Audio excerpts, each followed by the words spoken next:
আসসালামু আলাইকুম। আপনারা সবাই কেমন আছেন? আলহামদুলিল্লাহ আমি ভালো আছি। আব্দুর রহমান এগ্রোতে আবারও নিয়ে এলাম আপনাদের মাঝে একটি নতুন ভিডিও।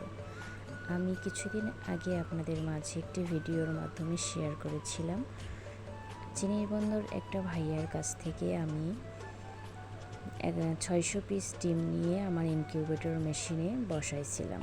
তো সেই ডিমগুলোর বয়স আজকে দিয়ে 10 দিন হচ্ছে, আর 7 দিন পর ডিমগুলো ফুটে বের হবে। আপনাদের মাঝে শেয়ার করব ইনশাল্লাহ আমি কত পিস কোয়েল পাখির বাচ্চা পেলাম। আসলে আমাদের কোয়েল পাখি বাচ্চা রাখার মতো কোনো জায়গা নেই।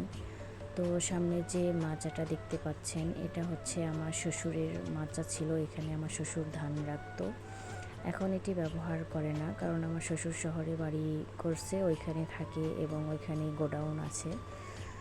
তো আমি এবং আপনাদের ভাইয়া মিলে সিদ্ধান্ত নিয়েছি এই মাচাটাই আমরা ভেঙে এখানে আমরা কোয়েল পাখির জন্য ঘর তৈরি করব।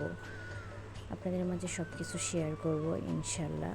আপনারা আমার জন্য দোয়া করবেন, আমি যেন সফল উদ্যোক্তা হইতে পারি। আল্লাহ যেন আমার হালাল ব্যবসায় হালাল রিজিকে বারকাত দান করেন।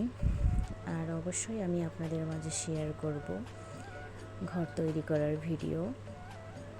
আসসালামু আলাইকুম।